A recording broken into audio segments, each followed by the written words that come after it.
Hello po sa inyong lahat mga ka-crypto. Ako po si Pinoy Crypto Trader at sa video na ito ay pag-usapan po natin ang potensyal na pagtaas ng presyo ni XRP matapos po ang pagtatapos ng Ripple lawsuit laban sa US Securities and Exchange Commission or SEC.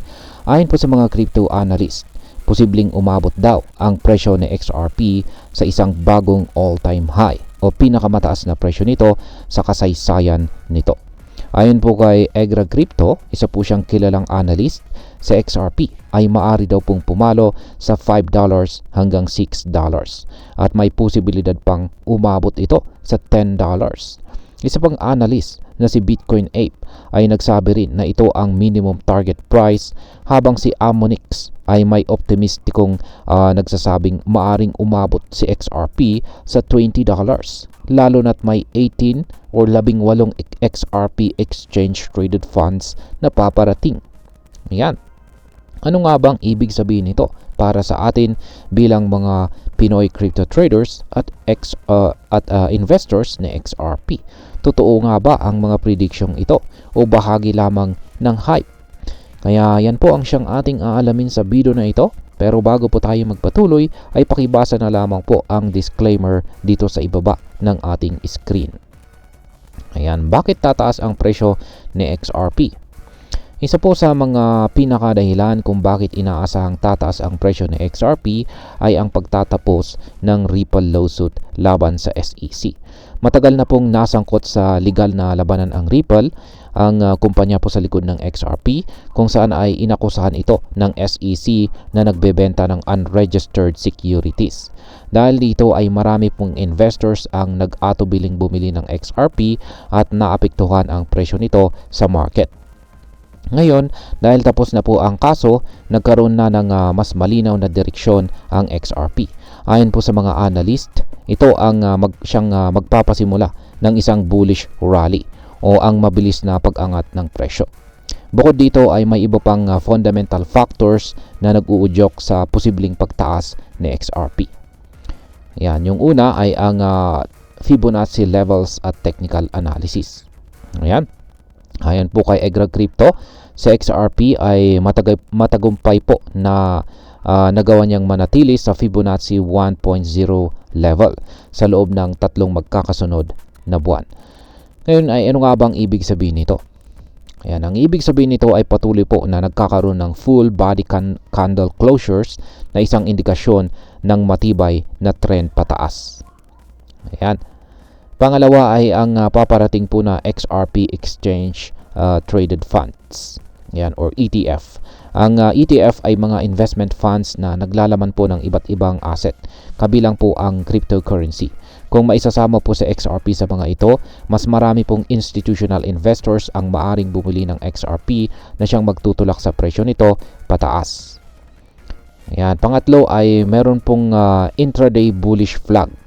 Ayan, isa pang technical indication na nakita ni Bitcoin Ape, ayan, ay ang tinatawag po na bullish flag. Ayan, ang bullish flag. Ayan po siya, yung chart na ibinahagi rito ni Bitcoin Ape. Isang bullish flag pattern na binubuo po yan ng dalawang kulay puti na linya.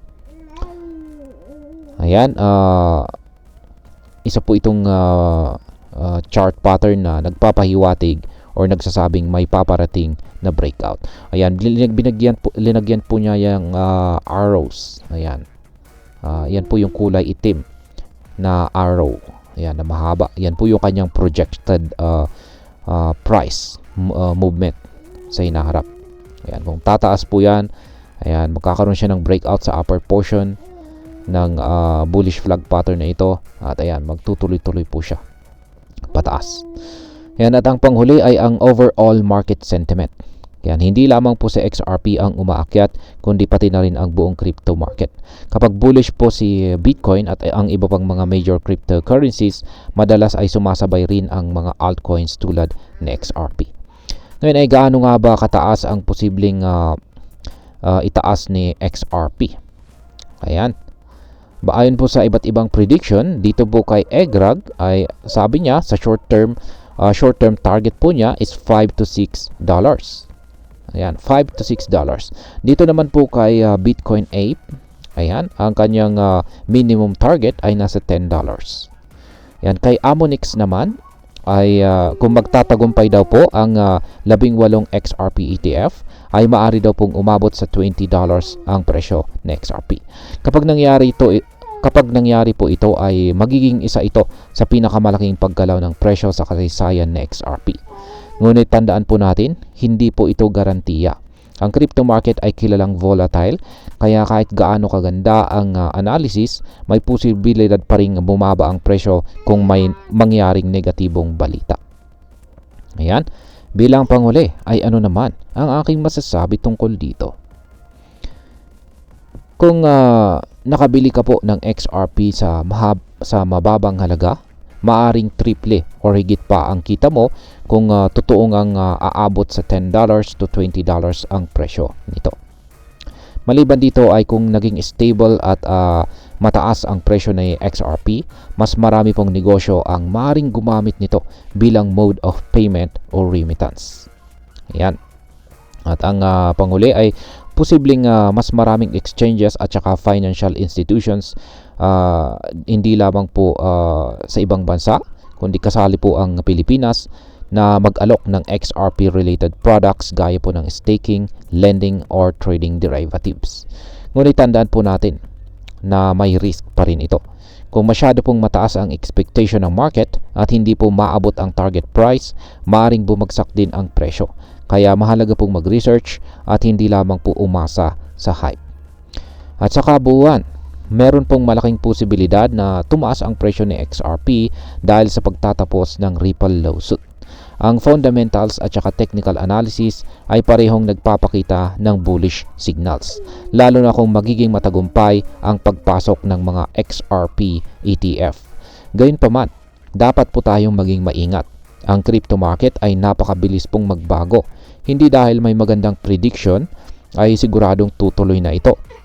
Ang pinakamaganda pong gawin natin ay ang aralin ang market, sundan ang balita at wag pong mag-invest nang hindi natin kayang mawala. At ayan, hanggang dito na lamang po tayo sa video na ito mga ka-crypto. Marami pong salamat sa panonood. Ingat po tayo lagi at God bless po sa ating lahat.